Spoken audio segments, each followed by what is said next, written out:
تو یاد رکھیے کہ مومن رہتا دنیا میں ہے، جیتا آخرت کے لیے ہے.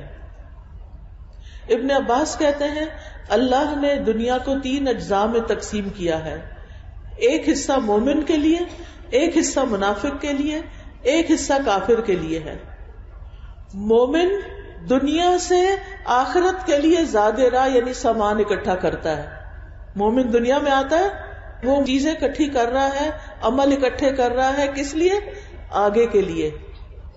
منافق دنیا کی زینت اختیار کرتا ہے، یعنی وہ مال اکٹھا کرتا ہے، وہ ساری محنت کرتا ہے تاکہ دنیا کو اور خوبصورت بنا دے. اور کافر خوب عیش کرتا ہے کیونکہ وہ آخرت کو مانتا ہی نہیں، لہذا اس کی ساری اول آخر حسرتیں وہ دنیا میں ہی پوری کرنا چاہتا ہے. افسوس یہ کہ اپنے آپ کو مسلمان کہنے والوں نے ان 2 لوگوں کے طریقے کو اختیار کر رکھا ہے، اس کے پیچھے چل پڑے ہیں. تو یاد رکھیے صرف دنیا کے لیے محنت اور دنیا کے لیے کوشش کرتے رہنا آخرت کو بھول کر یہ سخت نقصان کا باعث ہے.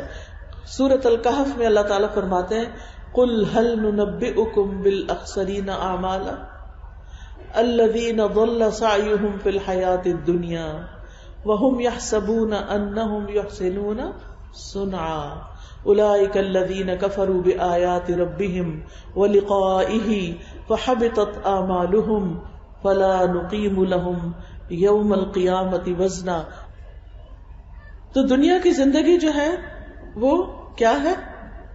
اگر کوئی شخص صرف دنیا کے لیے کام کرتا ہے تو وہ خسارے میں ہے. سورۃ کہف کی اس آیت کا مطلب کیا ہے؟ کہہ دیجئے کیا ہم بتائیں تمہیں ان لوگوں کے بارے میں جو اعمال میں سب سے زیادہ خسارے میں ہیں، نقصان میں ہیں؟ یہ وہ لوگ ہیں جن کی کوشش دنیا کی زندگی میں ضائع ہو گئی، سارا کچھ صرف دنیا کے لیے کیا، اور وہ سمجھتے ہیں کہ بے شک وہ ایک اچھا کام کر رہے ہیں، بڑے خوش بھی ہیں اس پر. یہی لوگ ہیں جنہوں نے اپنے رب کی آیات اور اس کی ملاقات کا انکار کیا، تو ان کے اعمال ضائع ہو گئے.